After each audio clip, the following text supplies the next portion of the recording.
worth our while. And we were matching in tinted red. Truth be told, I could have never guessed.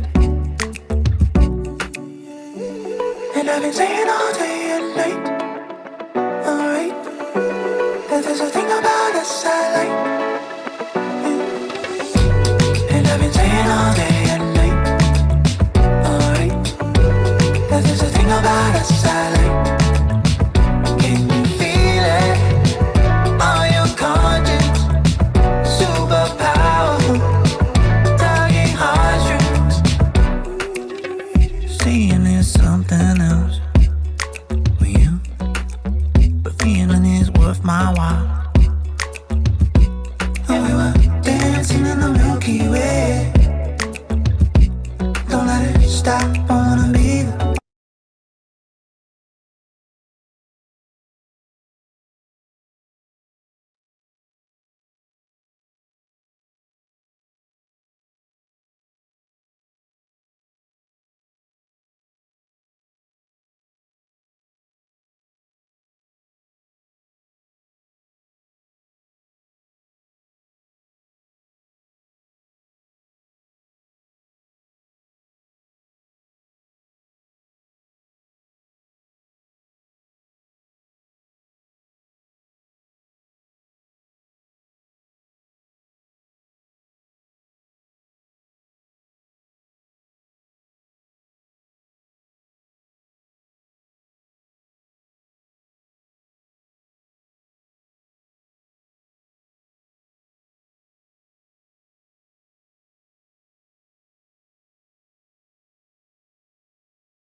feeling is something else,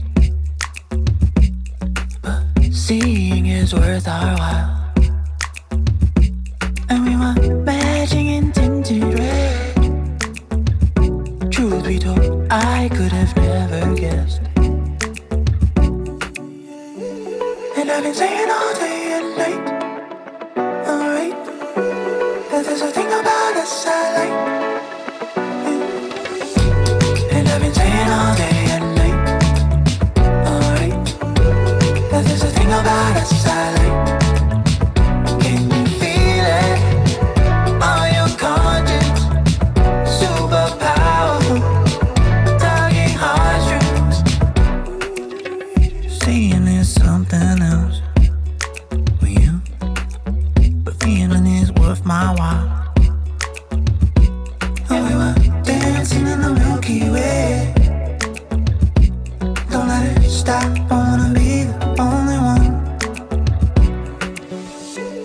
And I've been saying all day and night, alright, that there's a thing about us I like. And I've been saying all day and night, alright, that there's a thing about us I like. Can you feel it on your conscience? Super powerful, tugging heartstrings. And I've been saying all day and night, alright, that there's a thing about us I like. Can you feel it on your conscience? Super powerful, tugging heartstrings.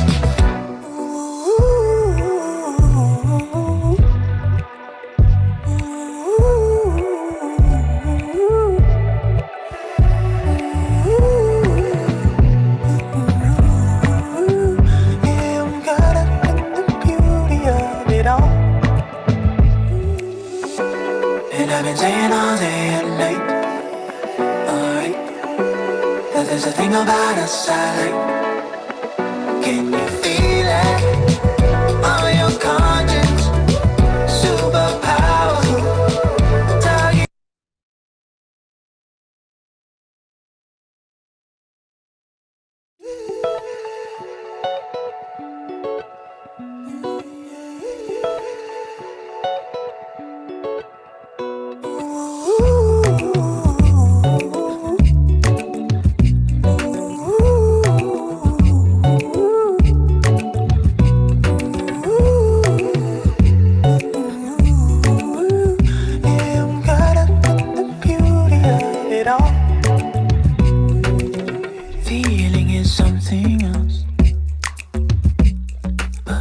seeing is worth our while. And we were matching in tinted red. Truth be told, I could have never guessed. And I've been saying all day and night, alright, that there's a thing about us I like. And I've been saying all day and night, alright, that there's a thing about us I like. Can you feel it on your conscience? Super powerful, tugging heartstrings. Saying there's something else with you, but feeling is worth my while. And we were dancing in the Milky Way. Don't let it stop, wanna be the only one. And I've been saying all day and night, alright, that there's a thing about us I like. And I've been saying all day and night, alright, that there's a thing about us I like. Can you feel it on your conscience? Super powerful, tugging heartstrings. And I've been saying all day and night, alright, that there's a thing about us I like. Can you feel it on your conscience? Super powerful, tugging heartstrings. Ooh,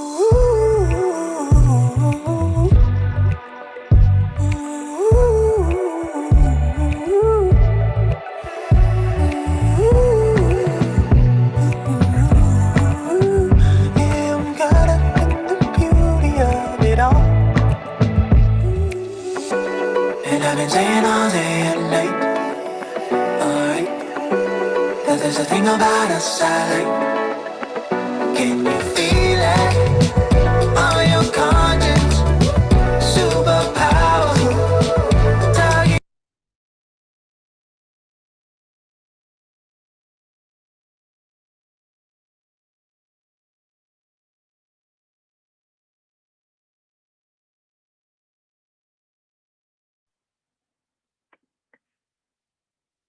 Hola a todos y bienvenidos a Ciudadanía y Seguridad Digital en Educación. Muchas gracias por acompañarnos hoy en esta sesión. Mi nombre es Laura Coirroyan. Soy Learning Specialist de Innovating, su aliado para la transformación educativa digital, y estaré apoyando con la logística de la sesión. Hoy vamos a hablar de la importancia de la ciudadanía y de la seguridad digital en la educación, un tema que nos concierne hoy más que nunca. Nos gustaría que participen a través del chat para que nos cuenten de ustedes y así conocerlos un poco mejor. Cualquier pregunta pueden hacerla a través del apartado de preguntas y respuestas o a través del chat. Recuerden dirigir su pregunta al panelista que quieren que les conteste. Al final tendremos un espacio para resolver alguna de esas inquietudes. Y bueno, para iniciar la sesión, demos la bienvenida a nuestros panelistas del día de hoy. Nos acompaña Astrid Amador. Ella es directora del programa colombiano y líder designado de protección de los niños y adolescentes del Colegio Nueva Granada. Es capacitadora de Latinoamérica en protección al menor de ICMED. Bienvenida. Muchas gracias, Laura. Feliz de estar aquí con ustedes. Es un honor para mí y muchas gracias a Innovating por la invitación. Gracias a ti. También le vamos a dar la bienvenida a María Mercedes de Brigas Merchan, fundadora y rectora del Gimnasio La Montaña. Bienvenida, María. Hola, buenas tardes a todos. Buenas tardes a mis compañeros de panel y a ustedes de Innovating. Mil gracias por esta invitación. A ti por aceptarla. Y finalmente a Daniel Vargas Campos, especialista de contenido pedagógico de Common Sense Education. Bienvenido, Dani.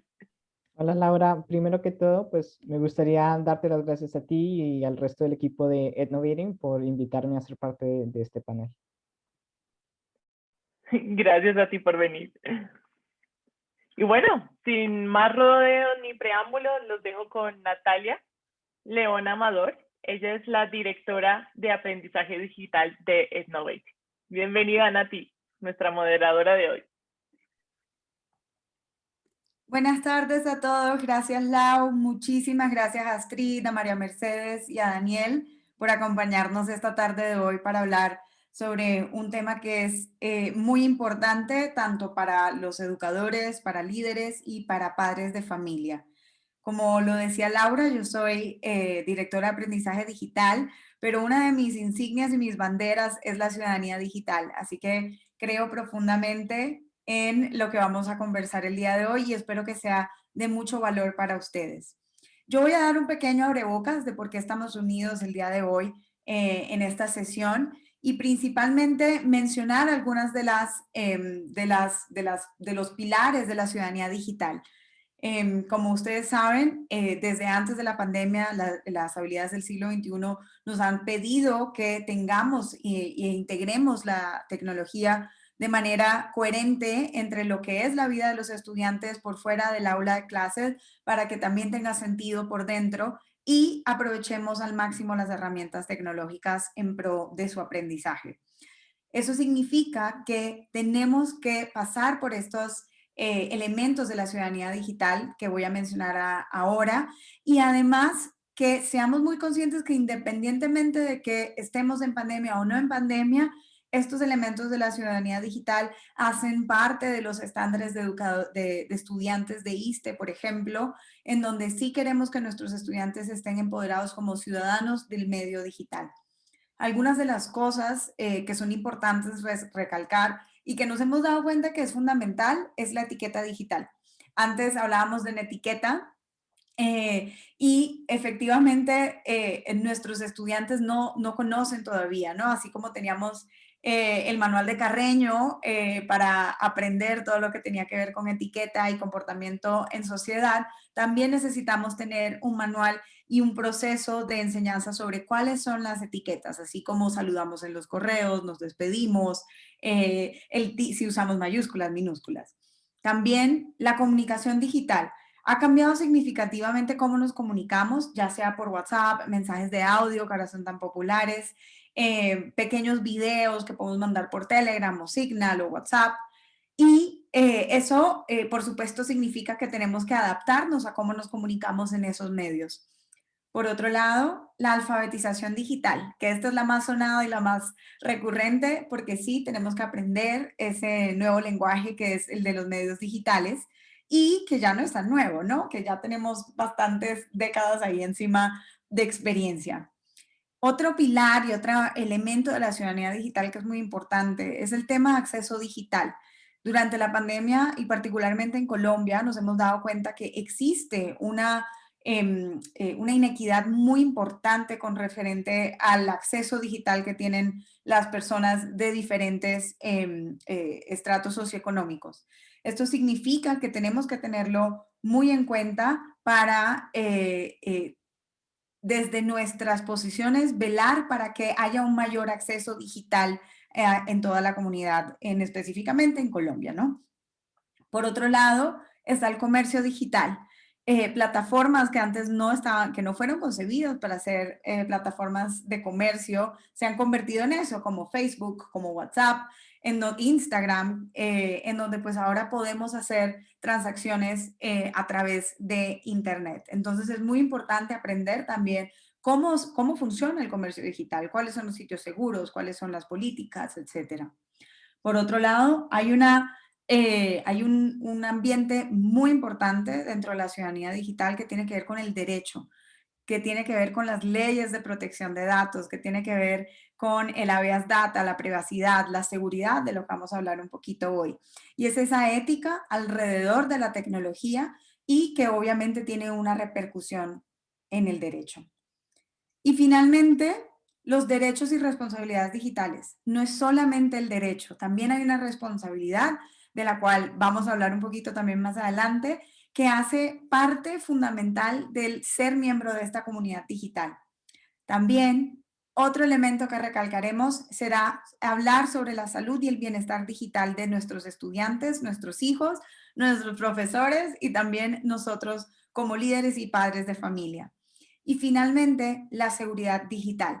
Muy importante, cómo garantizamos nuestra seguridad, tanto física, financiera, de nombre, etcétera, en el mundo electrónico.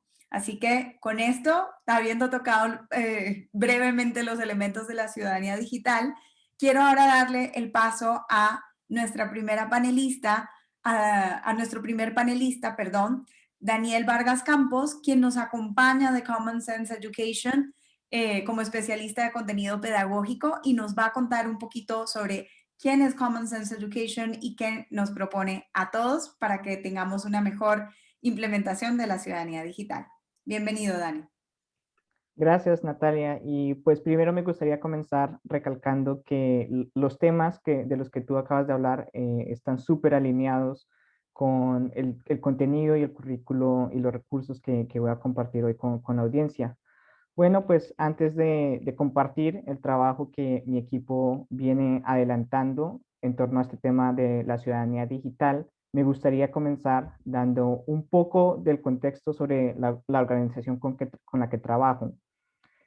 Common Sense Education es una organización sin ánimo de lucro que fue fundada en los Estados Unidos ya hace más de 20 años. Desde el principio, la misión de nuestra organización se ha enfocado en garantizar que todos los niños y jóvenes puedan prosperar en un mundo en el que los medios y la tecnología digital se ha convertido en parte fundamental de nuestras vidas. Cuando la organización fue fundada, nuestro trabajo se enfocaba más que todo en crear artículos de consejos y recomendaciones para padres de familia, pero desde ese entonces hemos tratado de ampliar nuestro impacto. Y hoy en día, uno de nuestros enfoques principales es la educación. Ahora, en el ámbito educativo, nuestro trabajo se centra en desarrollar materiales pedagógicos para maestros y líderes escolares que estén interesados en fomentar una cultura de ciudadanía digital en sus colegios. Algunos de ustedes se preguntarán en sí, ¿qué significa esto de la ciudadanía digital? ¿Qué quiere decir ser un ciudadano digital? Bueno, para nuestro equipo, la ciudadanía digital es el conjunto de esos conocimientos, de las habilidades y de las actitudes que le ayudan a los jóvenes a utilizar la tecnología de manera responsable y con el fin de que ellos puedan aprender, crear y participar cívicamente. Ahora, esta definición de ciudadanía digital es emblemática de la forma en que nosotros abordamos este tema del bienestar digital, porque reconoce la importancia tanto de, primero, fomentar el conocimiento crítico de la tecnología y segundo, apoyar el desarrollo de las destrezas socioemocionales que ayudan a fomentar la convivencia en un mundo digital. Teniendo en cuenta este enfoque holístico del bienestar digital, nuestro equipo ha identificado 3 estrategias claves que nos han ayudado a promover esta visión de la ciudadanía digital. Esas estrategias ustedes las están viendo ahora en la diapositiva y son, la primera es que a la hora de hablarle a los estudiantes sobre la ciudadanía y el bienestar digital, es importantísimo enfocarse en temas que sean emergentes y que sean al igual relevantes a las experiencias de los alumnos. Por ejemplo, es muy distinto tener una conversación sobre las redes sociales con estudiantes de séptimo que con estudiantes de noveno o décimo grado. Digamos, con los estudiantes más jóvenes, los estudiantes de séptimo, la conversación se puede centrar más alrededor de su desarrollo de la personalidad. Y esto es porque ellos están pasando por este momento, esta etapa de la preadolescencia, donde el desarrollo de la personalidad es más central a su experiencia diaria. La segunda estrategia que hemos identificado es la importancia de reconocer la complejidad del mundo digital. Ahora, Hay muchas veces en la que nosotros los adultos solemos pensar que los niños y jóvenes saben más sobre la tecnología que nosotros, o que ellos, por la naturaleza de ser jóvenes, tienen un entendimiento mayor de las tecnologías nuevas. En realidad, los estudiantes, los jóvenes, pasan por la misma etapa de el aprendizaje de tecnologías nuevas. Entonces es importante reconocer que en muchas ocasiones los estudiantes no tienen ese esquema ético, digámoslo así, que los ayuda a entender cuál es el uso apropiado y no apropiado de la tecnología. Eh, la tercera estrategia que nos ayuda muchísimo es crear contenido que va más allá del miedo y del pensamiento individualista. Tradicionalmente, muchas personas que cubren temas de ciudadanía digital o que hablan de tecnología con los estudiantes se enfocan mucho en este proceso de tratar de asustarlos,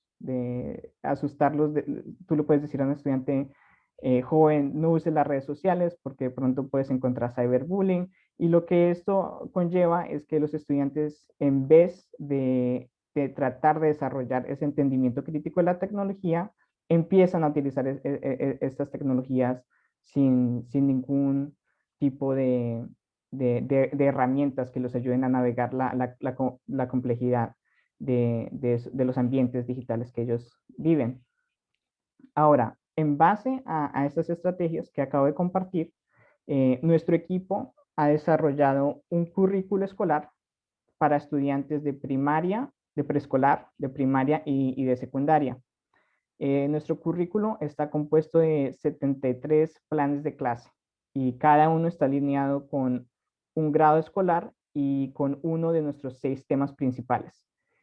Como pueden ver en la diapositiva, cada plan de clase incluye recursos que son útiles para los docentes, como las hojas de trabajo para los estudiantes, videos, diapositivas que pueden ser cambiadas o adaptadas por los profesores, y recursos como consejos para padres y actividades para padres de familia.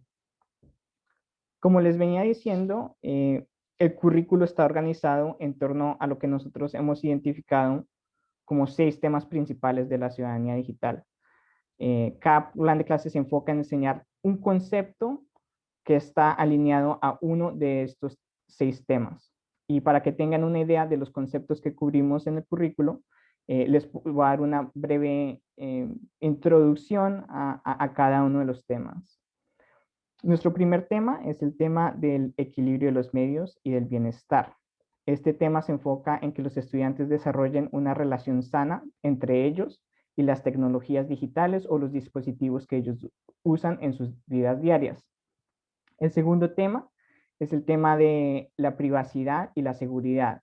En este tema nos enfocamos en que los estudiantes entiendan la importancia de mantenerse seguros en línea, y los ayudamos a desarrollar el conocimiento de conceptos críticos, como entender qué tipo de información se puede compartir o no cuando tú estás navegando por el mundo digital.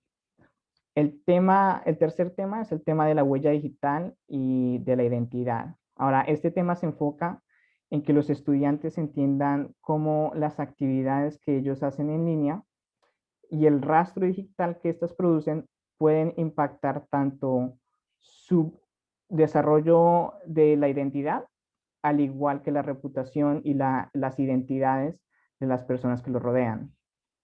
El tercer tema es un poquito similar, es el tema de las relaciones y en la comunicación, y el propósito de este tema es ayudarle a los estudiantes a navegar las diferentes maneras en que las tecnologías digitales afectan cómo nos comunicamos y asociamos los unos con los otros.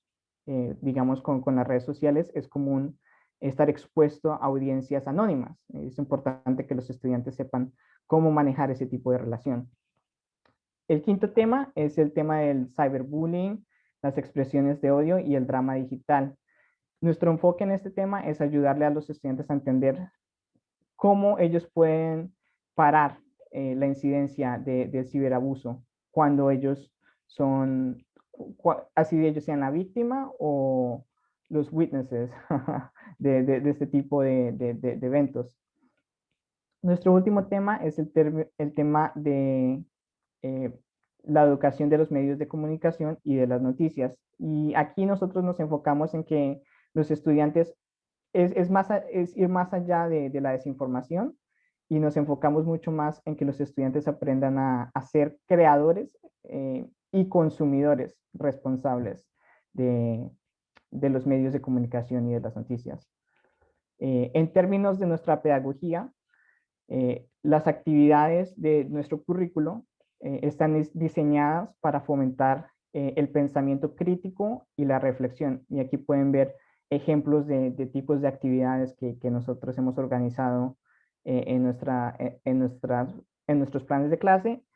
Y aquí pueden ver el ejemplo de una actividad. Esta es una clase de séptimo que le ayuda a los estudiantes a analizar su consumo de la tecnología y de los medios digitales, y los ayuda a crear un plan de acción que los ayude a encontrar un equilibrio entre las actividades que ellos hacen en línea y las que hacen en la vida real.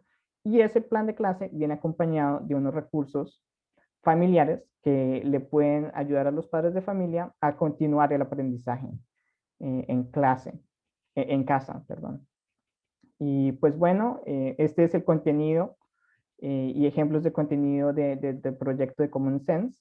Y gracias a todos por darme el tiempo y la oportunidad de compartir los recursos con ustedes. Gracias. Muchísimas gracias, Dani. Efectivamente, yo soy una de las grandes creyentes en todo el currículo de Common Sense Education para la ciudadanía digital. Se los recomiendo muchísimo porque es algo que no dijo Dani, es que es absolutamente gratuito y lo pueden encontrar en su página web para tanto aplicarlo o inspirarse y desarrollar actividades propias. Con esto entonces le doy la bienvenida ahora a Astrid Amador, directora del programa colombiano y líder designado de protección de los niños y adolescentes del Colegio Nueva Granada y capacitadora de Latinoamérica en protección del menor de ICMEC. Bienvenida, Astrid. Muy buenas tardes a todos los participantes. Natalia, muchas gracias por la invitación. Es para mí un honor estar aquí, también estar aquí con María Mercedes y con Daniel. Como les decía Nati, soy capacitadora de ICMEC. ICMEC es the International Center for the Missing and Exploited Children. Es una organización de los Estados Unidos, pero trabaja a nivel internacional. Tiene sedes en distintas regiones del mundo, como el Asia, Oriente, Europa y, por supuesto, Latinoamérica y los Estados Unidos. Tiene también una línea de trabajo muy importante que es todo el tema de protección infantil dentro de los colegios, y tienen su Educational Portal que aparece ahí la dirección web del Educational Portal. Entonces eso es un poquito de lo que se trata ICMEC, que está apoyado por el Departamento de Estado de Educación para Colegios Internacionales en los Estados Unidos y recibe muchas ayudas de organizaciones muy importantes a nivel mundial. Y con esto quiero empezar con dos asuntos que para mí son súper importantes antes de seguir con el tema de la seguridad digital. Y el primero tiene que ver mucho con que el abuso sexual, NNA, es niños, niñas y adolescentes, no es nuevo, es algo que ha existido por siempre en la humanidad.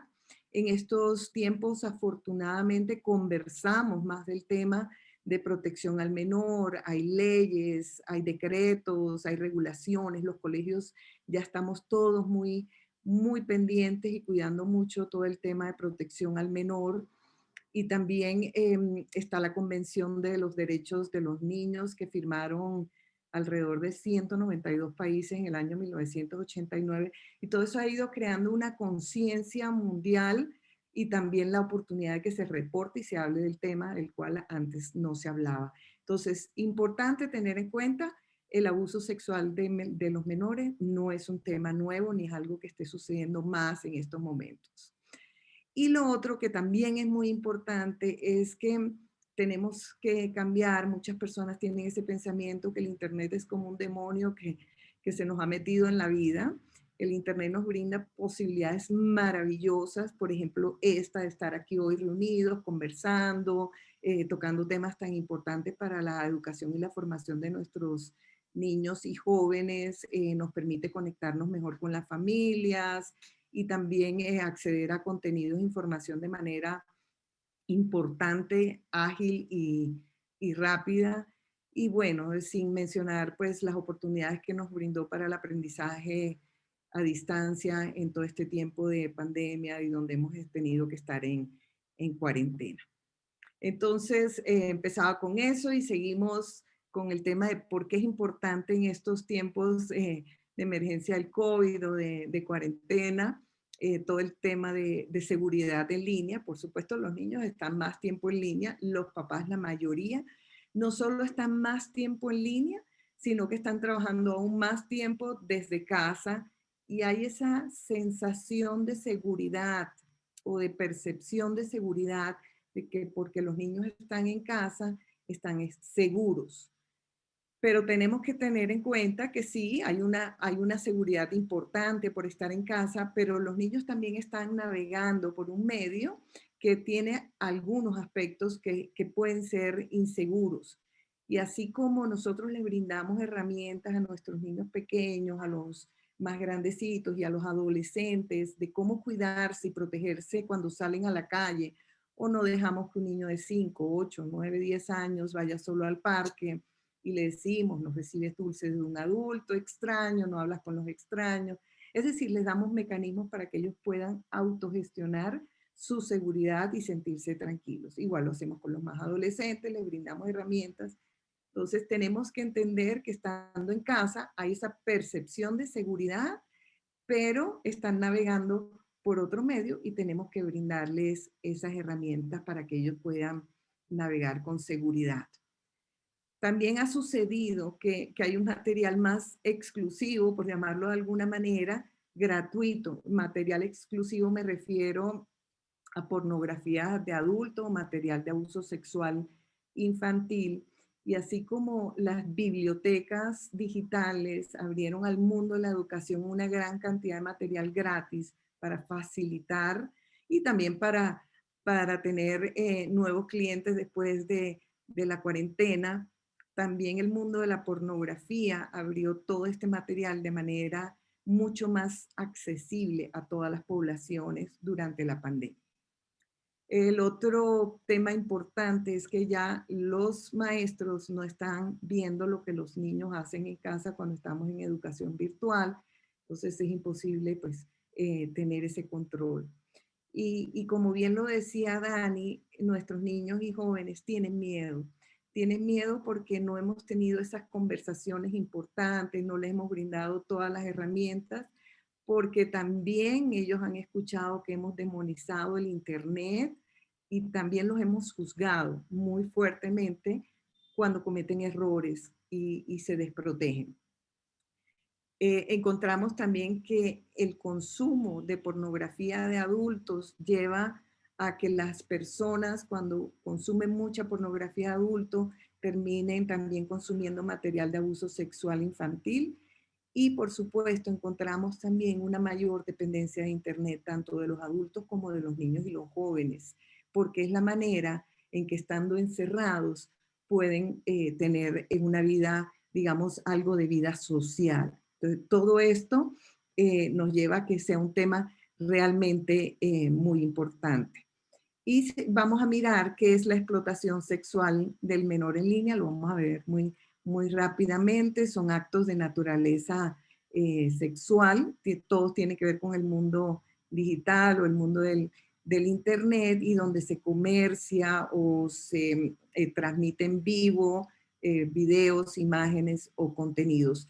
Algunos se hacen con propósitos económicos de recibir ingresos, otros se hacen por parte de depredadores infantiles o de niños y menores, donde utilizan todos estos medios digitales. Y miremos a ver cuáles son estas manifestaciones que encontramos del abuso sexual en línea. Empezamos con el grooming o la seducción. El grooming es ese momento donde el adulto de alguna manera encanta, se acerca de una manera en que parece ser un amigo, un apoyo, genera confianza.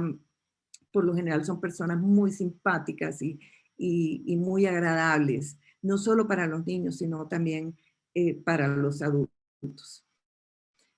También hay todo el tema de material de abuso infantil, que usualmente le llaman pornografía infantil, pero nosotros desde INMEC preferimos llamarlo material de abuso infantil porque no se trata de un tema de pornografía de adultos, sino un abuso sexual infantil. Todo el tema de sexting, que puede suceder entre pares, donde puede haber también un cyberbullying, pero también puede suceder el sexting entre depredadores infantiles y menores de edad. Y algo muy, muy importante que quiero comentarles en el día de hoy es que hay una fuerte tendencia o corriente que está promoviendo el sexting y lo hace ver como una actividad segura para los niños y los jóvenes. Hay muchas páginas web donde están promoviendo eso y les brindan herramientas y tips a los jóvenes y a los menores, haciéndolos creer que van a estar seguros si utilizan esas herramientas que ellos promueven, pero realmente lo que está promoviendo es el abuso sexual infantil en línea. La sextorsión tiene que ver con, pues, con extorsión cuando pues, un menor comparte imágenes que tiene contenido de naturaleza sexual o desnudos y les piden dinero o les piden más material de abuso sexual infantil para poder tener ingresos o promocionarlos en línea. Y el abuso sexual en línea tiene que ver también con lo que hablamos de la sextorsión. Son videos, pueden ser en vivos o pueden ser videos grabados que se usan para obtener también ingresos significativos.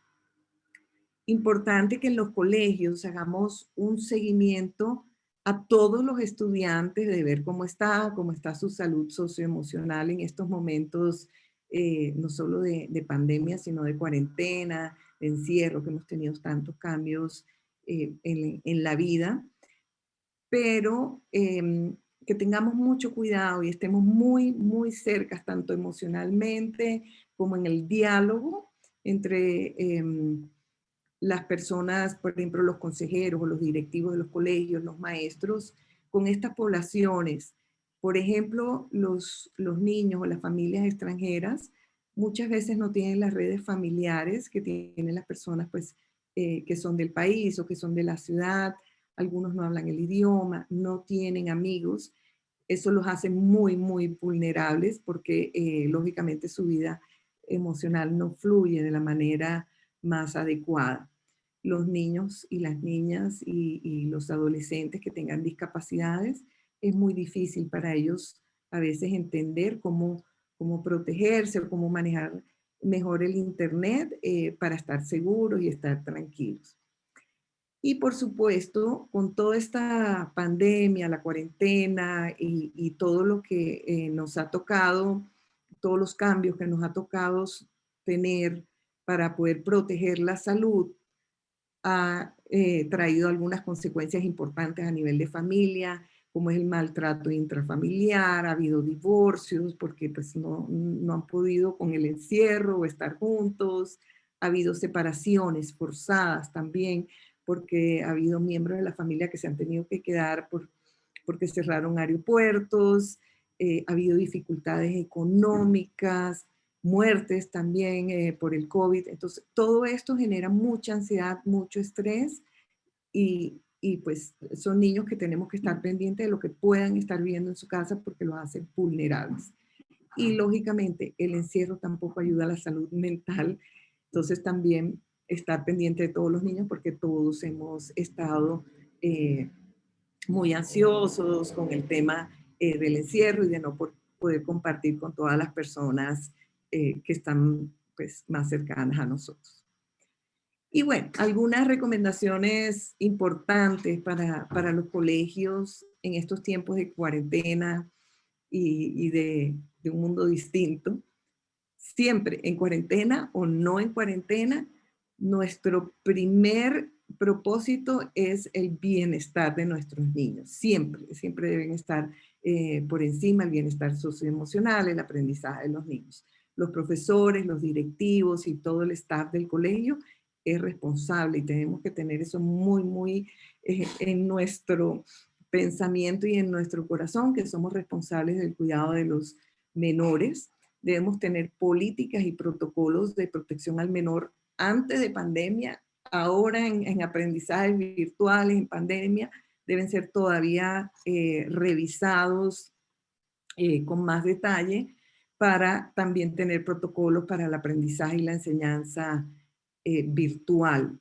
Tenemos que brindarles también herramientas a los maestros y a los padres de familia, y con eso es importantísimo que los maestros y los padres de familia y los niños conozcan sobre todo los protocolos de reporte, esos signos de alarma. Estoy viendo esto y esto me parece que puede haber aquí una bandera roja o una bandera naranja y necesito reportar, pero tener claro a dónde reporto, a quién reporto y también cómo me protejo yo y cómo protejo a los niños o a los menores que puedan estar involucrados.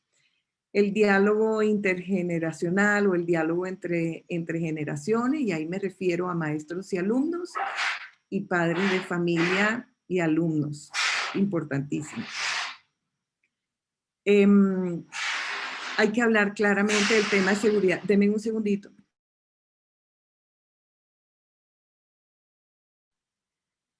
Bueno, esas son las interrupciones de la vida familiar. El diálogo entre padres e hijos debe ser un diálogo abierto, franco, así como le hablamos de cuando vamos a la calle o cuando vamos al centro comercial, le damos recomendaciones también. Este diálogo debe ser abierto y constante. Tenemos que ayudar a los niños a que gestionen y que se empoderen, que ellos sean capaces y que tengan la autonomía para protegerse. Y también quiero contarles algunos aspectos que ustedes deben tener en cuenta o que es importante en las clases virtuales. Cuando tenemos clases virtuales, y a esto me refería con los protocolos que debemos tener y desarrollar para proteger a los niños y los menores. Unas recomendaciones sencillas, pero que ayudan mucho, tienen que ver con el código de vestir, tanto de maestro como de niños, trabajar en un lugar de trabajo visible, la grabación de las sesiones o las tomas de fotos deben tener protocolos claros. ¿Por qué se va a grabar? Permisos para hacerlo, a quiénes se va a grabar, quiénes van a estar en esas grabaciones, los motivos por los cuales queremos grabar o tomar fotos, quién guarda esa información, dónde se guarda y por qué. Recomendamos el uso de fondos de pantallas virtuales, sobre todo para aquellos niños que no puedan tener un sitio de trabajo adecuado y tengan que trabajar desde sus habitaciones, o también fondos de pantallas virtuales para los maestros. El fondo de pantalla virtual debe ser igual para todos los niños, para que no empiecen a jugar con que yo estoy en el espacio, tú estás en la playa, en fin, y se vuelva un distractor de las actividades de clase. Las sesiones, cuando necesitemos sesiones uno a uno de terapista, de distintos tipos de terapista, es muy recomendable que haya la presencia de otro adulto en esa sesión. También debe haber seguridades muy fuertes para que no ingresen extraños en las plataformas de trabajo del colegio, ya sea Zoom, Teams o CISO, Classroom, etc. Y educar a los niños en la protección y el uso seguro del Internet, cómo navegar por el Internet. Y algunas cositas, recomendaciones para padres de familia.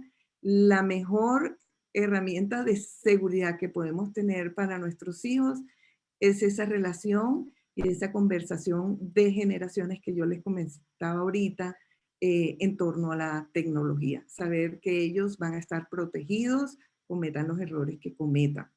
Desarrollen un plan de tecnología familiar, lleguen a acuerdos para los padres de familia que son adultos, acuerdos para los más pequeños, para los adolescentes y que sea un acuerdo, ¿no? No que sea mandatorio. Siéntese y juegue con su hijo en línea. Si no sabe jugar, pues entonces siéntese. En línea se conoce o se juega con muchos extraños. Entonces es importante ver con quién juega, quiénes son amigos, si son conocidos o no son conocidos y qué se está haciendo. Conozca las aplicaciones, asegúrese pues que sus hijos utilicen redes sociales que son para la de ellos y construya buenos hábitos. Y esos buenos hábitos y esa inteligencia digital se construye a través de la confianza, del diálogo, de averiguar cómo tener seguridad en línea, del plan de tecnología familiar. Y hay otros temas que continuamos acá. Enseña a su hijo a configurar la privacidad en las redes sociales cuando ya tienen edad para manejar redes sociales. Recomendamos muchísimo que apaguen las notificaciones del celular, en el computador, etcétera, para que no sean distractores y se desprendan un poquito, no estén tanto tiempo conectados a internet. Están los controles parentales. Sin embargo, el mejor control parental es esa relación de confianza, es ese diálogo permanente. Sin embargo, para los más pequeñitos que todavía no pueden tener pues, los dispositivos para ellos manejar ciertas tecnologías, podemos utilizar los controles parentales y las zonas abiertas en casa para manejar el computador. Deben ser lo que se llama interruptibles. Y por último, quiero terminar, estén atentos a signos de angustia, de no dormir, de no comer bien, que pueden ser un signo de alarma para todos. Muchas gracias. Muchísimas gracias, Astrid, por tu intervención y por ilustrar mucho sobre lo que el ICMEC propone y recomienda para la protección del menor en el medio digital. Algo que en consonancia con lo que propone el ICMEC está la invitación que hace la Academia Americana de Pediatría a desarrollar un plan de consumo de medios familiar de acuerdo a las diferentes edades. Y también está 100% de acuerdo en que no hay mejor control parental que acompañar a nuestros hijos y estudiantes a jugar, ver televisión, estar en internet, etc. Es sin duda la mejor forma de estar en contacto y mantener una relación sana y estar nosotros muy atentos. Con esto, quiero darle ahora el paso a María Mercedes de Brigat Merchán, fundadora y rectora del Gimnasio La Montaña, que nos va a contar un poquito de cómo se ve esta ciudadanía y seguridad digital en el Gimnasio La Montaña. Bienvenida, María Mercedes. Gracias, Natalia. Bueno, yo voy a pasar rápido todas las cosas que ya hayan dicho mis compañeros. Lo primero es decirles que cuando hablamos de ciudadanía digital tenemos que enfrentarnos como a tres temas fundamentales. Uno, el tema de la técnica, y es que ser un ciudadano digital quiere decir que yo sé navegar por ese mundo distinto de comunicación diferente, yo lo sé manejar técnicamente. Eso es parte de las responsabilidades que tenemos los colegios, así como pensamos que tenemos que enseñar a leer y a escribir, pues tenemos que enseñar, tratar los artefactos, utilizar los artefactos. Lo segundo de esa alfabetización es la ética y los códigos. De igual manera como en todo, tenemos que enseñar cómo es que se usa esto bien, qué es lo que significa hacer un uso bondadoso, respetuoso, un uso ético de esos artefactos y de ese recurso que son las TIC. Un uso honesto, una de las cosas a que nos ha enfrentado el tema de la pandemia ha sido el tema de no poder asegurarnos de nuestros recursos para evaluar a nuestros niños. Y por supuesto, como dijo Natalia, también códigos de buenas maneras, códigos de cómo estar, cómo presentarse en ese mundo diferente que es el mundo virtual. Y tercero, el tema de la seguridad. Y en el tema de la seguridad, yo pienso que tenemos que enseñarles a protegerse, saber que los protegemos los adultos, pero que otros no los protegen, y por eso ellos tienen que saber qué adultos son los que los protegen, como en la vida real también, como lo dijo Astrid, pero también enseñarles que ellos también protegen, que ellos también tienen la responsabilidad de proteger a sus compañeros, de darles un tratamiento adecuado, de no utilizar las herramientas tecnológicas para hacer daño.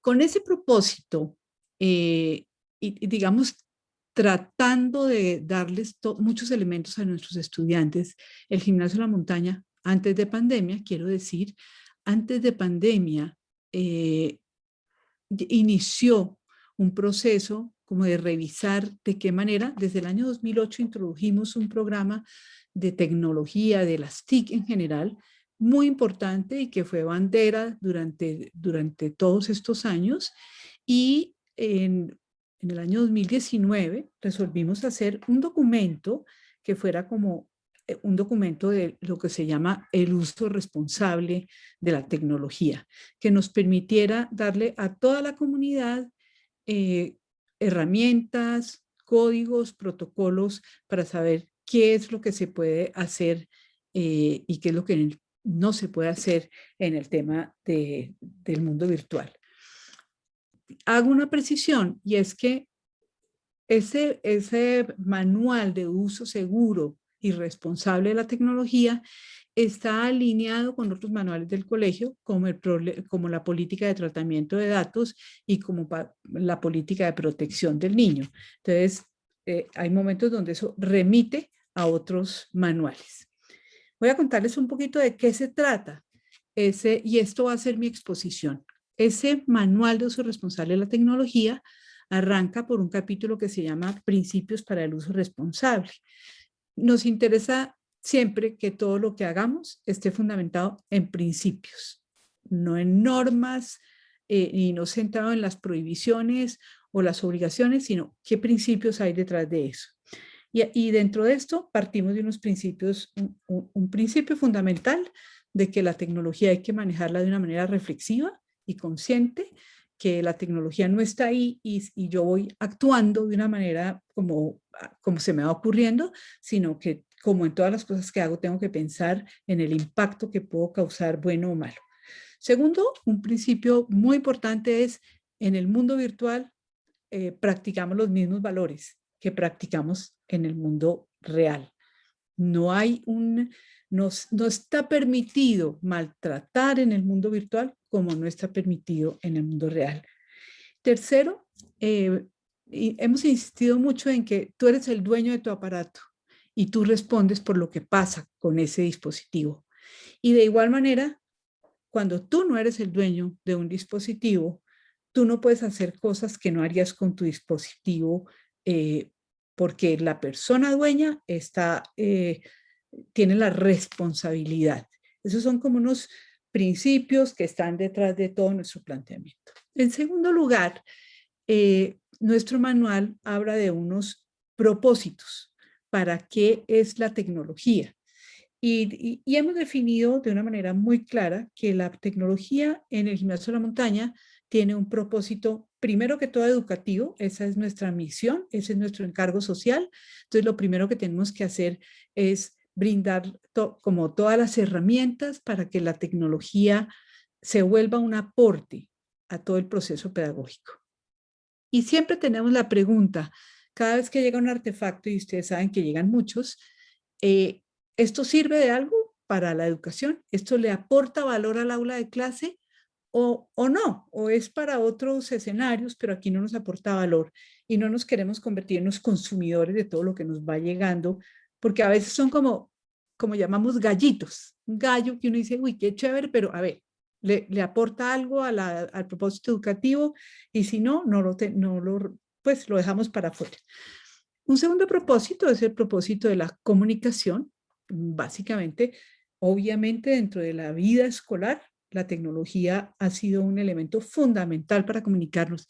Ahorita en pandemia, más que nunca, pero en general es un recurso que agiliza procesos, que facilita respuestas rápidas. Y en tercer lugar, un propósito de colaboración, un uso de colaboración. El hecho de la tecnología nos ha dado una cantidad de elementos de trabajar colegiadamente sin estar juntos.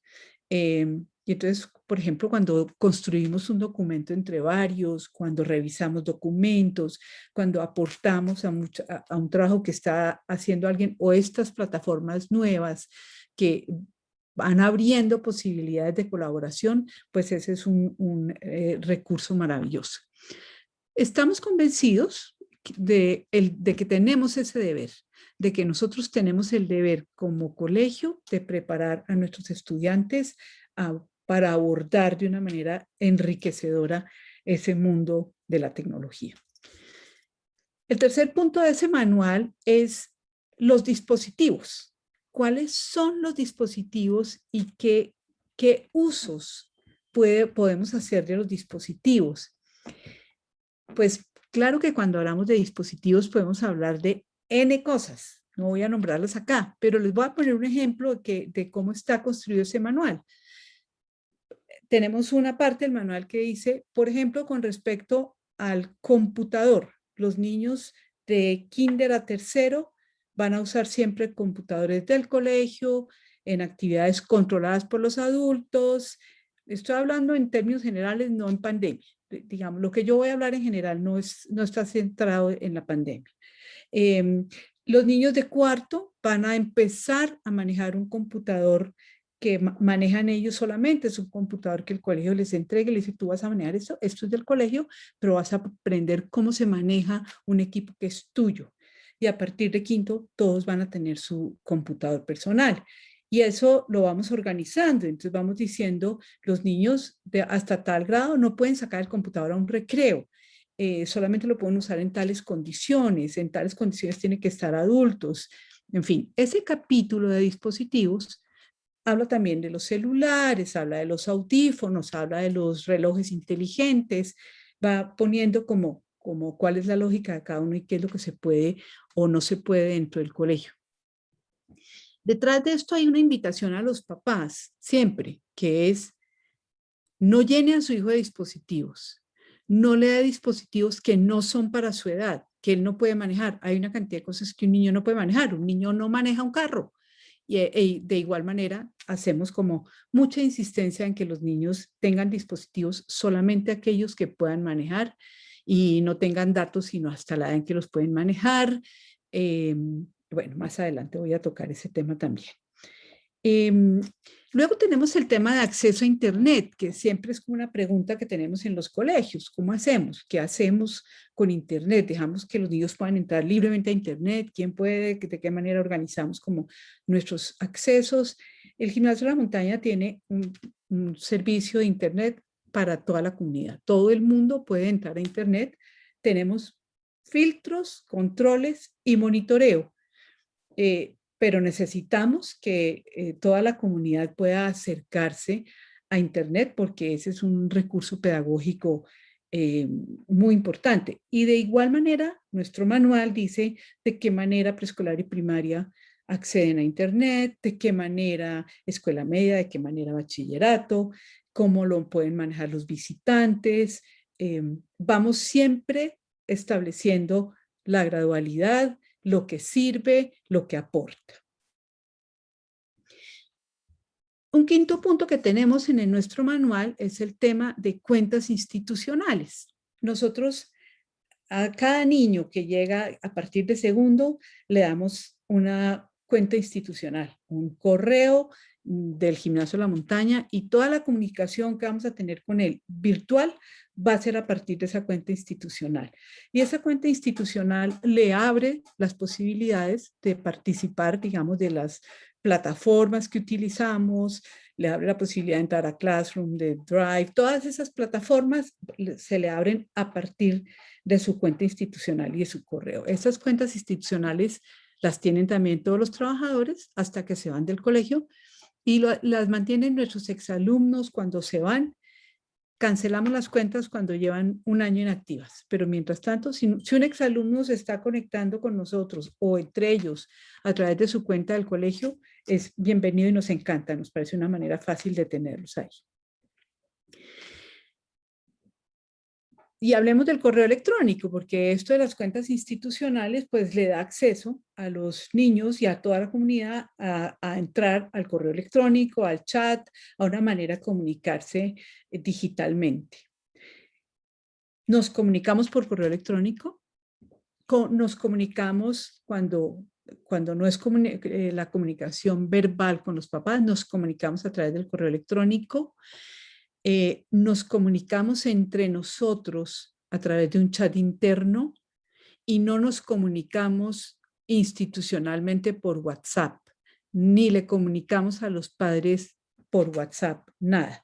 No hemos querido tener WhatsApp fundamentalmente porque WhatsApp pues no protege el número telefónico de la persona, entonces tenemos nuestro chat en el cual nosotros hablamos y todo el mundo tiene que estar como atento. El correo electrónico es un recurso que todo el mundo tiene que estar revisando. Los niños van aprendiendo, los niños no son tan juiciosos en eso, pero van aprendiendo a que hay una cantidad de cosas que les llegan, digamos, notificaciones de Classroom, les llegan a su correo.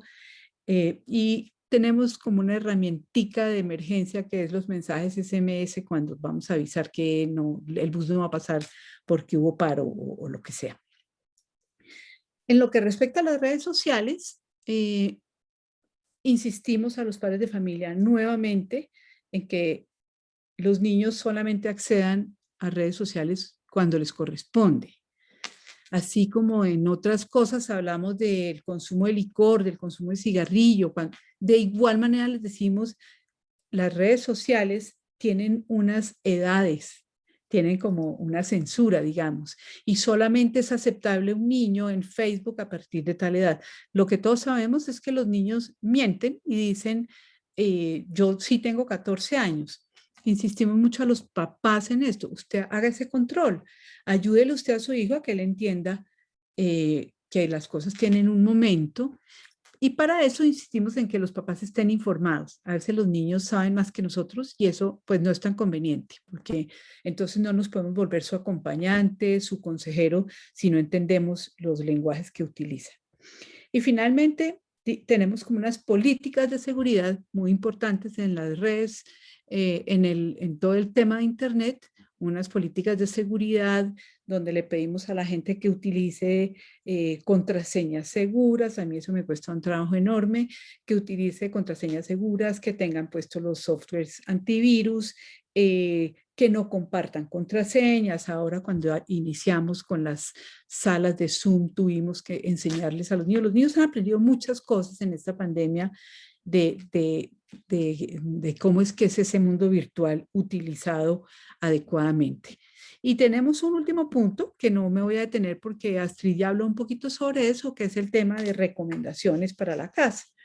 En nuestro GLM en casa que abrimos con motivo de la pandemia, pues hubo muchas recomendaciones, pero ya antes habíamos hecho unas jornadas pedagógicas donde a los papás tratábamos de darles muchos elementos valiosos para que ellos puedan ser, así como son de buenos papás en el parque, como dijo Astrid, en todos los espacios de los niños, lo sean también en el mundo virtual.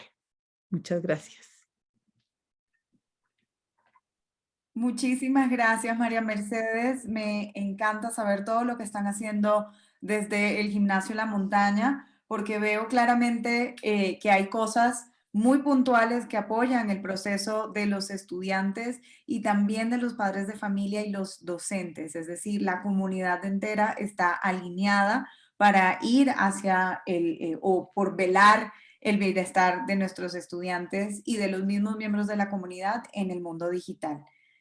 Entonces, con esto ahora vamos a darle inicio a unas preguntas rápidas que tenemos para nuestros panelistas, en donde cada uno de ellos va a contestar una pregunta diferente. Les recuerdo que si quieren tener una pregunta en específico hacia alguno de los panelistas hacia el final de la sesión, lo pueden hacer a través del chat o el apartado de preguntas y respuestas. Vamos a empezar con Daniel. Bienvenido de regreso, Dani. Las redes sociales y la información que recogen son hoy fuentes importantes para definir perfiles de consumo e incluso comportamientos. ¿Sería posible utilizar esta información para elaborar perfiles pedagógicos o incluso socioemocionales? Sí, pues gracias Natalia por la pregunta. Yo creo que primero es importante aclarar que el tipo de información que las redes sociales acumulan no es necesariamente el tipo de información que puedes conducir al desarrollo de herramientas que sean útiles en el ambiente educativo, porque el interés de esa información, como tú lo vienes diciendo, es el de crear perfiles de consumo. Ahora, hay plataformas que son de tecnología de la educación que sí obtienen la información que puede ser necesaria para crear modelos o herramientas que ayuden a fomentar lo que nosotros hoy en día llamamos la personalización de la educación. Entonces, si tú eres una directiva o un profesor, antes de decir qué herramientas quieres implementar en tu salón de clase, es importante considerar qué tipo de información esa plataforma está recolectando, porque esa te deja saber qué tan eficaz puede ser la herramienta, al igual que te dejaría saber si la herramienta cumple o no las políticas internas de privacidad que las escuelas tienen. Ahora, yo sí creo que uno de los grandes beneficios de la tecnología es que nos puede ayudar a los docentes a personalizar el aprendizaje. Ahora, yo creo que es importante entender que la personalización eh, puede ocurrir de dos tipos. Hay dos tipos de personalización. Uno es el tipo de personalización que es interno a una herramienta. Digamos, tú tienes una herramienta en la cual tus estudiantes pueden practicar matemáticas. Ahora, la personalización puede darse, digamos, si un estudiante tiene problemas, digamos, con las fracciones. La herramienta misma puede recomendarle una actividad o un video que ellos pueden ver. Entonces, ese es un tipo de recomendación y de personalización. Es importante tener en cuenta que más allá de la personalización que una herramienta puede producir, hay un tipo de personalización que es la responsabilidad del docente. Y en muchas ocasiones la tecnología no puede ser el único objeto que está dando la personalización del aprendizaje.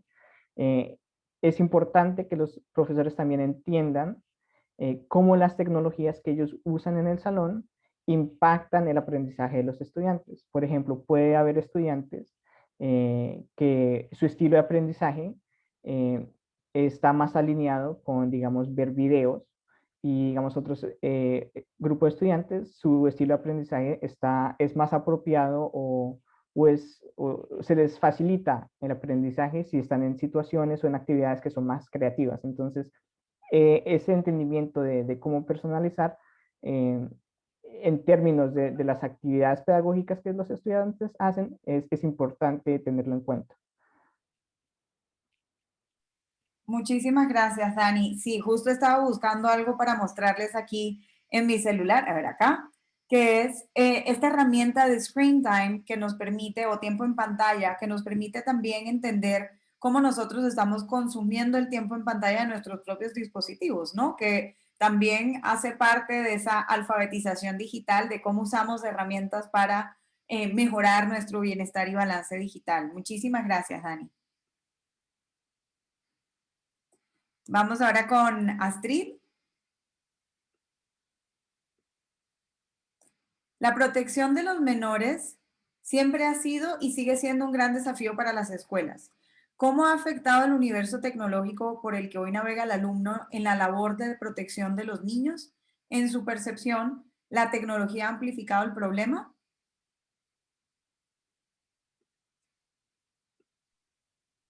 Ahora sí, como comenté al principio, el tema de la tecnología o de la internet para mí es un medio más por donde nos movemos y es importante que cambiemos nuestra manera de pensar, de cómo nos protegemos habitualmente o cómo nos hemos protegido habitualmente, a entender cómo nos debemos proteger en la internet. Hay que perderle el miedo, hay que buscar los mecanismos, hay que desarrollar esa ciudadanía digital y todas esas herramientas que nos van a brindar la seguridad. Es un medio valiosísimo que debemos saber incorporar en nuestras vidas, no alejarnos de ellas porque nos brindan miles de posibilidades y lo que decía anteriormente, esas conversaciones abiertas, tener las oportunidades para enseñarle a los padres, a los maestros, ha sido un reto grandísimo este último año a nivel de colegios en poder capacitar a los maestros, capacitarnos los directivos, por supuesto los niños, los padres de familia, en cómo hacer un uso seguro del Internet, hacer que el Internet sea lo mejor posible, no solo para distintos aspectos de nuestra vida, sino para el aprendizaje. Entonces, yo no considero que el Internet haya afectado o haya creado más desprotección de los niños. Yo creo que es un medio distinto y que debemos adaptarnos a este mundo cambiante, cambiando la manera como nos protegemos y cómo abordamos el Internet. Muchísimas gracias, Astrid. Sí, muy de acuerdo con lo que dices y justo estaba aquí en mis notas escribiendo la palabra flexibilidad porque creo que es una de las grandes habilidades a desarrollar en nuestros niños y en nosotros para estar siempre al día con todos los cambios a los que nos estamos enfrentando de manera a diario, ¿no? Muchas gracias. Vamos ahora con María Mercedes. ¿Cómo identificar si un alumno está sufriendo algún tipo de abuso en los medios digitales? ¿Existen herramientas o métodos que las escuelas puedan utilizar para que los problemas relacionados con el ciberacoso o la sobreexposición de menores se puedan resolver rápidamente? Mira, yo pienso que en esto hay que mirar dos cosas. Primero, de acuerdo con Astrid, en que esto es otra de las cosas que siempre han sucedido. Entonces, tú tenías que identificar siempre si un niño estaba haciendo, tienes que seguir identificando si un niño es maltratado en su casa, si un niño tiene algún abuso sexual en su casa, si un niño está sufriendo bullying en el colegio. Y yo creo que lo primero que tenemos que decir es que de esos temas hay que hablar, de manera que los niños lo sepan nombrar y sepan esto no está bien, primero. Segundo, el colegio debe tener un canal, debe haber unas personas a las cuales se puede recurrir cuando están pasando esas cosas. No siempre el que va a recurrir es el niño, muchas veces son sus amigos que van a decir, sabemos porque él nos contó y yo sé por dónde voy y entonces uno puede atender esa situación. Y en otros momentos, hay muchos momentos donde somos los profesores que estamos en el aula de clase y empezamos a ver unos comportamientos atípicos que no corresponden a lo que ese niño siempre ha sido y entonces vamos reaccionando. Nosotros en el Gimnasio de la Montaña tenemos un espacio que se llaman las comisiones, que es una reunión semanal de todos los profesores de cada curso. Eso está puesto en horario y entonces es un mecanismo muy a tiempo para ver cosas que nos están llamando la atención. Y por otra parte, pues están nuestros equipos, y yo creo que en todos los colegios tenemos equipos de profesionales que están atentas o atentos a acompañar esos procesos, a asesorar a los padres de familia, a contarles un poco lo que uno ve en la vida escolar, de manera que que el papá no entre en pánico.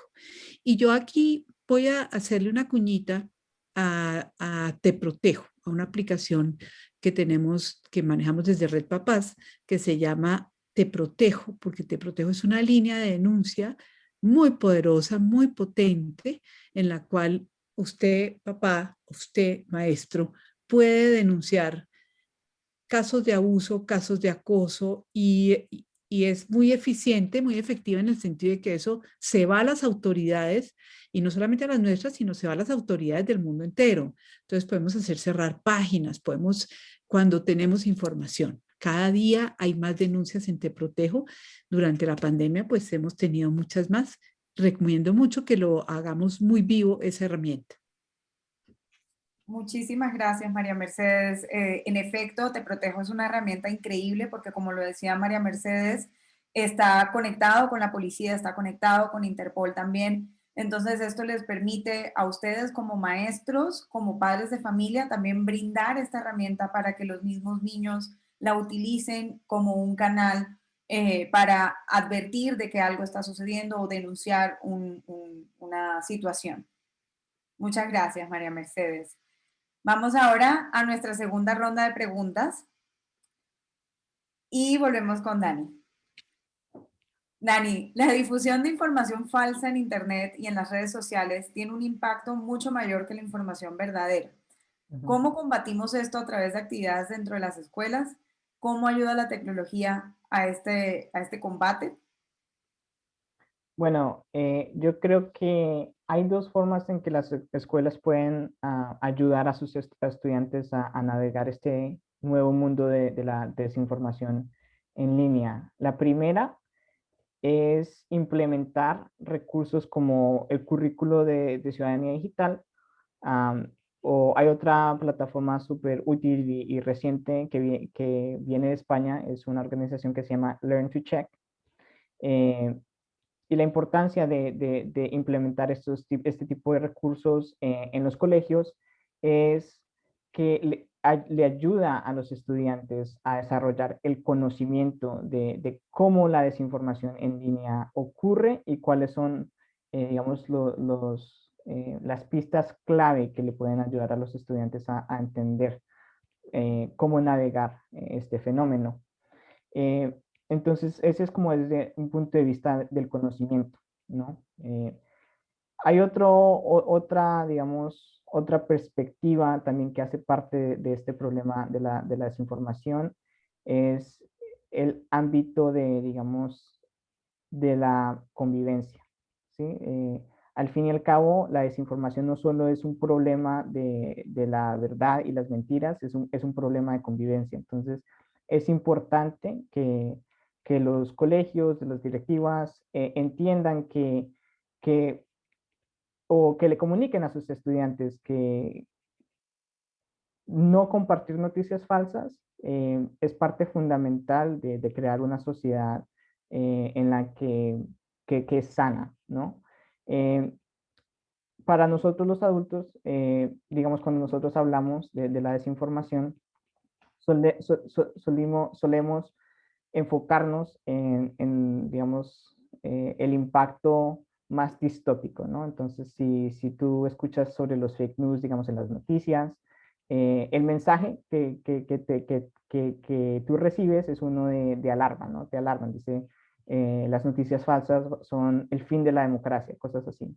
Es importante tener en cuenta que en la vida diaria de los estudiantes, la desinformación puede significar algo diferente y es usualmente un problema de la convivencia. Entonces, la información falsa está súper asociada, digamos, con la incidencia del cyberbullying, del acoso entre estudiantes.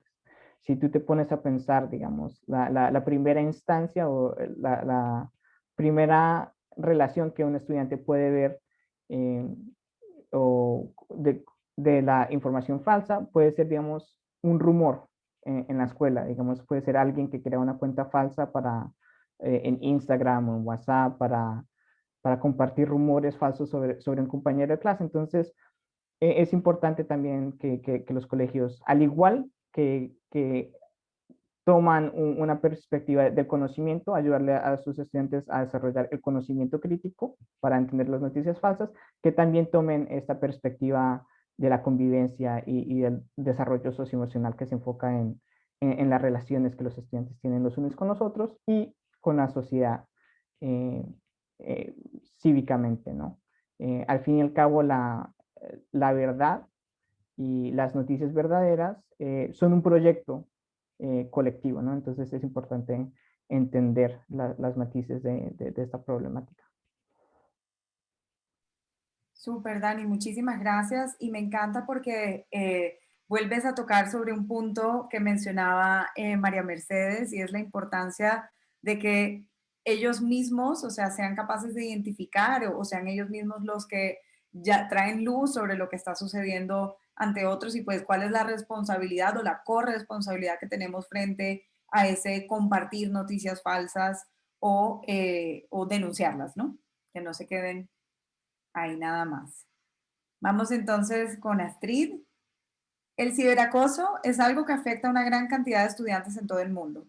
¿Crees que este problema debe ser visto como un problema disciplinario por parte de la escuela o algo que debe trabajar junto con las familias o incluso la sociedad?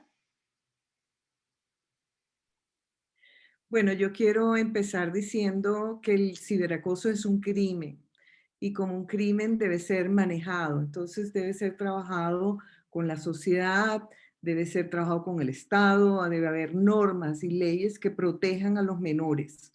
De igual manera, por supuesto, se debe trabajar con las familias, con los maestros y con los estudiantes, como lo hemos hablado ya todos, para que se puedan proteger.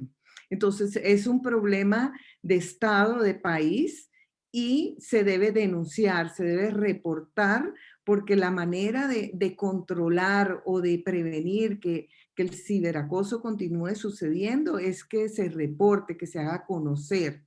En Colombia también tenemos, aparte de Protejo, tenemos un sistema de alertas donde está conectado a todos los estudiantes matriculados en cada colegio pertenece al sistema de alertas y uno puede denunciar temas como el ciberacoso.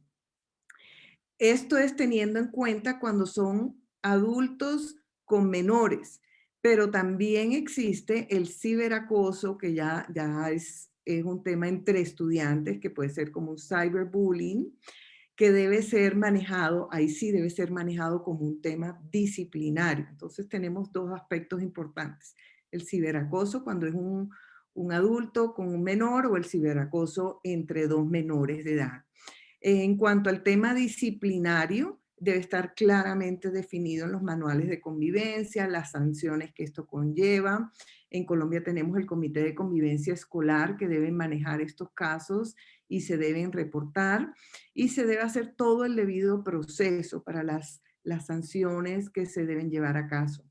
Importante cuando hay ciberacoso, ya sea de un adulto a un menor o entre pares, revisar no solamente proteger a la víctima, brindarle toda la protección y la seguridad a la víctima que sabemos, sino averiguar si hay más víctimas porque muy seguramente hay más víctimas afectadas y proteger a todas las víctimas y también revisar las políticas institucionales que están establecidas dentro del manual de convivencia o dentro de los manuales de protección al menor o los límites profesionales para ver si hay fallas en estos protocolos y en estas políticas que están permitiendo que dentro de una institución educativa suceda el tema del ciberacoso.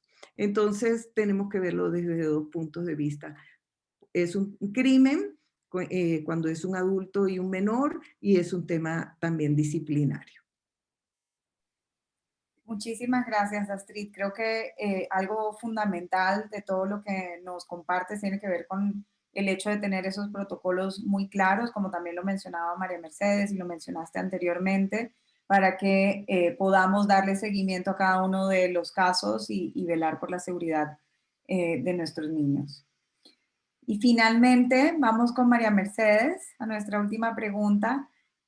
¿Cómo se asegura su escuela, el Gimnasio La Montaña, de que los datos de sus estudiantes no son utilizados por empresas que capturan datos a través de correo electrónicos y aplicaciones? ¿Existe una política de seguridad al respecto? Sí, Natalia. Lo primero es que, digamos que nos aseguramos de las políticas de todas las aplicaciones y plataformas que utilizamos. Revisamos esas políticas del manejo de datos y solamente utilizamos plataformas, aplicaciones donde estemos seguros de que los datos de nuestros estudiantes van a estar protegidos. Eso por una parte. Y por otra parte, nuevamente, y es que como somos un colegio, pues la mayoría de las cosas que hacemos es educar y hacer conciencia. Hacemos campañas permanentes frente al phishing, estamos permanentemente hablándole tanto a nuestros estudiantes como a nuestros profesores, porque en esto caemos muchas veces todos. Entonces hacemos campañas de seguridad y te insisto en que en esto la pandemia fue una gran oportunidad, porque yo creo que a todo el mundo le pasó algo, alguna cosita más o menos grave, pero el hecho de estar todo el tiempo nosotros expuestos y estar, digamos, fundamentalmente comunicándonos por estos medios, pues hizo que fuéramos vulnerables y empezaran a pasar cosas. Y entonces eso produjo como dos efectos. Uno, que todo el mundo esté más consciente porque todo el mundo cuenta lo que le pasó, pero dos, que los colegios todos estuviéramos diciendo, tengo que advertir, tengo que enseñar, porque ahora tengo a mis niños y a mis niñas y a mis maestros sentados todo el día frente a una cámara, muy vulnerables frente a todas estas posibilidades de manejo de sus datos, de manejo inadecuado, de secuestro de datos, ese tipo de cosas. La pandemia las develó un poco porque también estos delincuentes se pusieron a buscar su negocio. Pero sí tenemos una política permanente de informar permanentemente y de capacitar a la gente. Tenemos un equipo de tecnología muy importante, grande, con ingenieros y personas que están siempre acompañando y a donde la gente puede ir y decir, ¿cómo hago esto? A donde pueden ir los papás y decir, ¿cómo pongo este filtro? Ayúdeme a instalar esto. Y en este caso también, ¿cómo hago para proteger? ¿Cómo hago para que el celular de mi hijo tenga estos bloqueos o el computador de mi hijo? Buenísimo. No, qué increíble que tengan esa comunicación tan abierta para que los papás se sientan acompañados. Estoy segura que muchos de los que están con nosotros hoy y también como parte de lo que nosotros hacemos en Innovating en nuestra abogacía por la ciudadanía digital, estamos siempre capacitando, educando sobre cómo se usan los controles parentales, en dónde están, qué es un plan de consumo de medios. Y creo que ese acceso a la información y a la educación es vital para que nosotros como padres podamos también darle una guía a nuestros hijos sobre cómo usar estos dispositivos y acceder al mundo digital. Entonces, los felicito de verdad. Gracias, María Mercedes. Gracias. Muchas gracias a ti. Entonces, bueno, voy quisiera decir tantas cosas porque tomé muchas notas de todo lo que nos compartieron Daniel, Astrid y María Mercedes el día de hoy, pero sin duda quiero hacer énfasis en 3 puntos especialmente que me parece que son fundamentales con los que nos vayamos el día de hoy. El primero que todo es que efectivamente nuestros hijos tienen que tener acompañamiento, es algo fundamental, necesitan ese acompañamiento. Y ese acompañamiento debe venir desde varias fuentes. Debe venir de parte de los padres de familia, de nosotros como padres, sentarnos a ver televisión, revisar qué están haciendo en internet. No es revisarles el WhatsApp, es acompañarlos, jugar con ellos, sentarse al lado de ellos mientras están jugando en el Xbox o en el Play, con quién hablas, quiénes son tus amigos, hacer parte de ese mundo, así como lo hacíamos antes de contar con todo el mundo digital. También que ese acompañamiento venga de parte de los docentes, que como educadores tengamos esas herramientas para acompañar a los niños y finalmente que haya un acompañamiento muy claro de parte de la institución, que existan los protocolos, que existan y no solamente en el papel, sino que sean conversados, como muy bien lo decía María Mercedes y lo mencionaba también Astrid y Daniel. Lo importante es que nuestros estudiantes estén informados y también lo estén los padres y los profesores. ¿Cuáles son los protocolos? ¿Cómo se ejecutan esos protocolos? ¿Cuáles son las herramientas por las cuales yo puedo hacer denuncia? ¿Y cómo lo debo hacer? Saber que existe ese protocolo, que voy a estar protegido y que también me van a ayudar en el proceso. Finalmente, algo que es muy importante mencionar es el tema que esto es algo de la comunidad. La seguridad y la ciudadanía digital es algo que nos compete a todos, no es algo solamente para nuestros niños. Ellos tienen la fortuna de contar con varias generaciones que ya vivieron Internet sin ninguna regla y sin ningún filtro ni control parental, para que ahora ellos puedan realmente recibir una educación que tenga pues todos los peligros y todas las posibilidades muy presentes para apoyarlos y acompañarlos en el camino. Y finalmente, me parece que tenemos que centrarnos en lo importante que es educar a nuestros padres y a nuestros profesores. No todos, a pesar de que todos usamos Internet y que todos usamos el iPad, el computador, el televisor, el celular sin duda, no todos sabemos cómo hacer un acompañamiento ideal. Y es por eso que es muy importante contar con oportunidades de aprendizaje profesional para maestros y líderes y aprendizaje de acompañamiento en escuelas de padres, por ejemplo, o en las asociaciones de padres de familia. Contar con espacios y oportunidades de comentar, de compartir y de aprender y crear en comunidad en pro de la ciudadanía y seguridad digital de nuestros niños. Y con eso les doy las gracias por escucharme.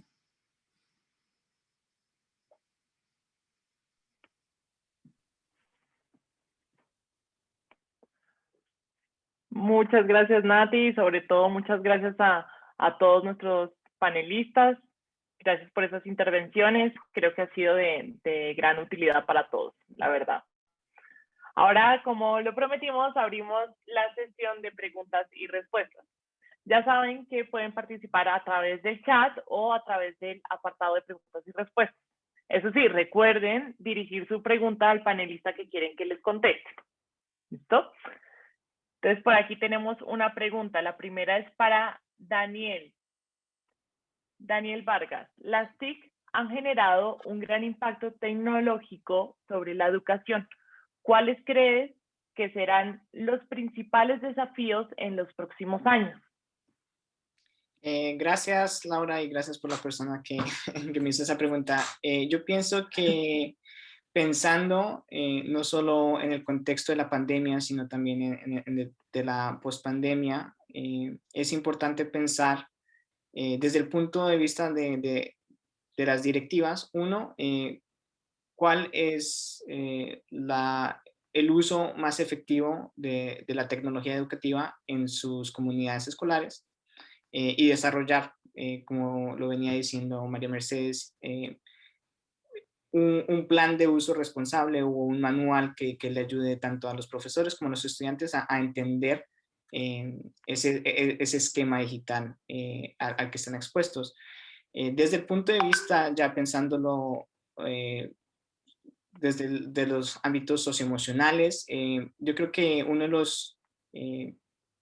de las cosas que va a ser difícil abordar en los próximos años es entender cómo algunas tecnologías pueden o causan algún estrés en nuestros estudiantes. Como venía diciendo, creo que fue la segunda o la primera pregunta que respondí, es que algunas tecnologías pueden funcionar con grupos de estudiantes específicos.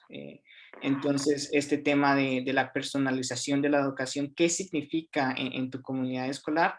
Yo creo que va a ser una de las cosas que deberíamos de verdad prepararnos y pensar en este momento que estamos haciendo una transición a la pospandemia y a volver a los salones en persona. Totalmente de acuerdo contigo, Dani. Muchísimas gracias. Ahora pasamos a otra para Astrid Amador. Muchos profesores y alumnos se están relacionando como amigos en las redes sociales. ¿Cómo ve este tipo de relaciones y cómo deberían los colegios manejar esta situación? Muchas gracias.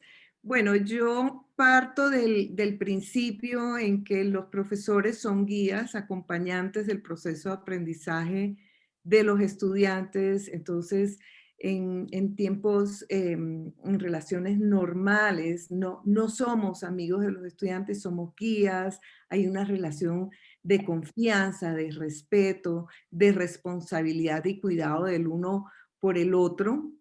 Y de igual manera lo pienso para las redes sociales. Pienso que los maestros y los estudiantes no deben ser amigos o seguidores en las redes sociales.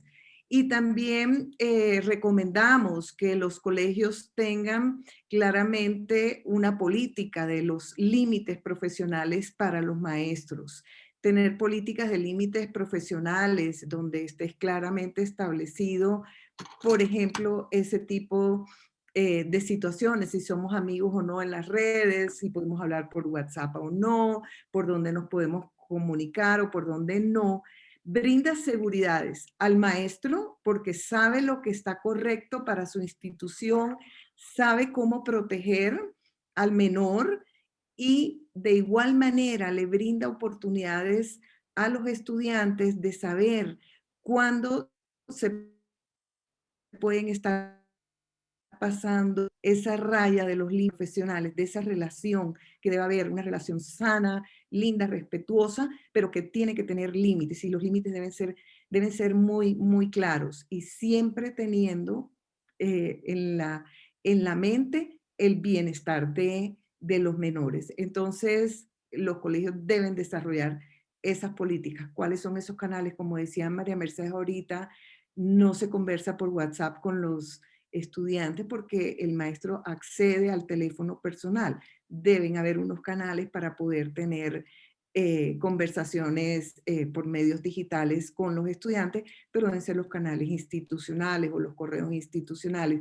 Debe estar claramente definido y no es conveniente esas amistades en Facebook, ni Instagram, ni ninguna de las redes sociales. Así es, estoy totalmente de acuerdo.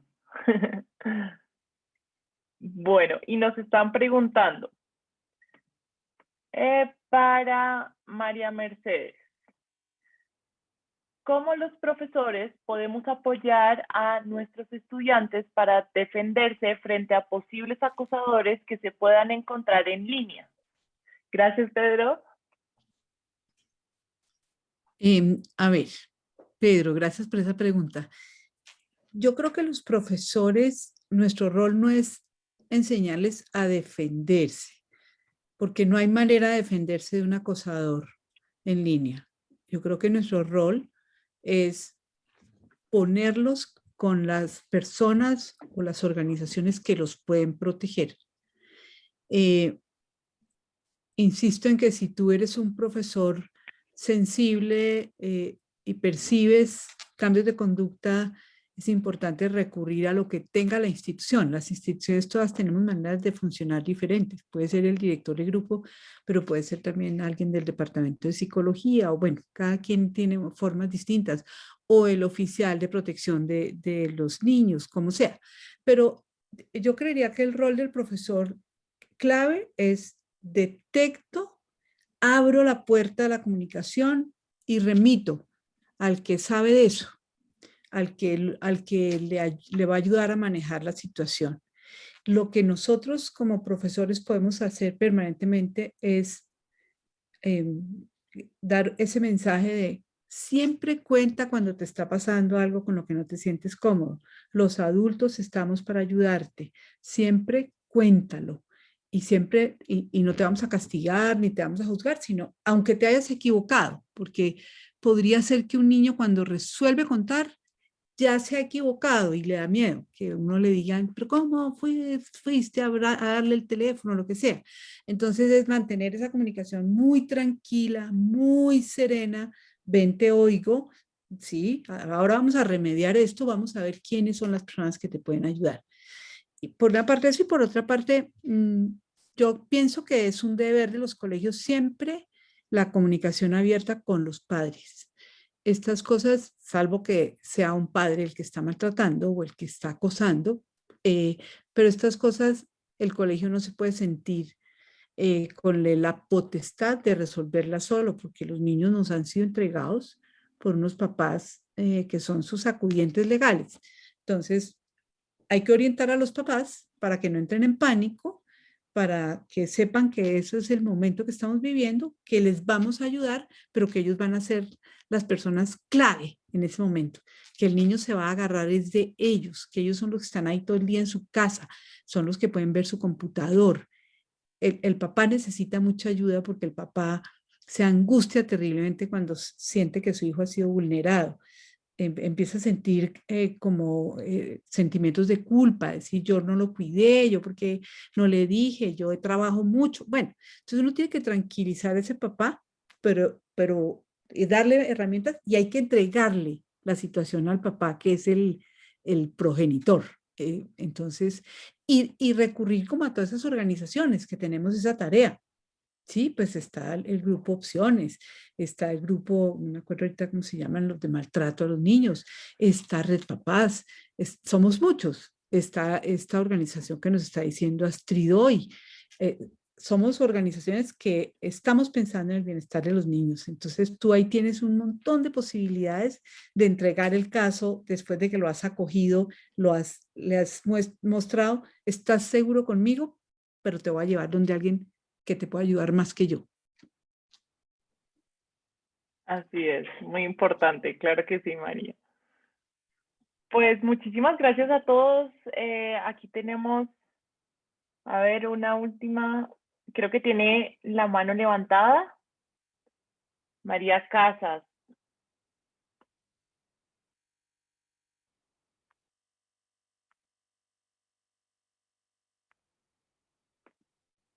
¿Nos escuchas, María? Hola, sí, buenas noches. No, pues muchísimas gracias. Creo que ha sido súper ilustradora la charla del panel, todos los aportes que nos han hecho. No sé, tal vez más que una pregunta es como una reflexión que nos hemos hecho mucho en Tilatá y tiene que ver con cómo balancear, porque estoy completamente de acuerdo que hay que dar unas instrucciones muy firmes a nuestros niños, unos límites muy claros. Sin embargo, en un mundo que está tan lleno de contradicciones, un mundo que está mandando mensajes tan contradictorios, ¿cómo balancear esa firmeza de las normas con también el desarrollo de un criterio para que ellos aprendan a defenderse? Como dice María Mercedes, ellos no se pueden defender solos porque pues, son vulnerables, pero aprender a desarrollar un criterio y entiendan que también ellos tienen un aporte que hacer en esta situación tan compleja. Gracias. Gracias a ti, claro que sí, así es. Bueno, pues muchísimas gracias a todos por haber participado, por haber aceptado esta invitación y pues sobre todo a nuestros panelistas, mil gracias. Les queremos recordar la importancia de llenar la encuesta para recibir el certificado y la grabación de la sesión. Pueden llenarla a través de ese, no sé si lo tenemos el código QR, y si no, pues les va a llegar al correo. Ya saben, sus comentarios son muy importantes para nosotros, sobre todo para diseñar estas futuras experiencias de aprendizaje. Si quieren saber más al respecto, pueden escribirnos y contactarse con nosotros a través de este correo electrónico que les vamos a pasar. Aquí está. Aquí pueden contestar la encuesta a través del código QR y pueden comunicarse a través de nuestra página web o a través de este correo electrónico. Ya saben que les ayudaremos también a capacitar a sus docentes y sobre todo a destacar su centro educativo como una institución innovadora, líder en protección al menor y en ciudadanía y seguridad digital. Nosotros somos Innovating, su aliado para la transformación educativa digital. Hasta pronto y muchas gracias.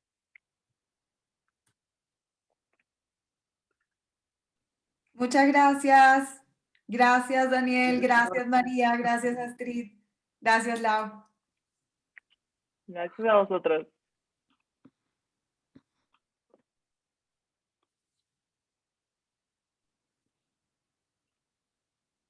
Gracias. Chao, chao.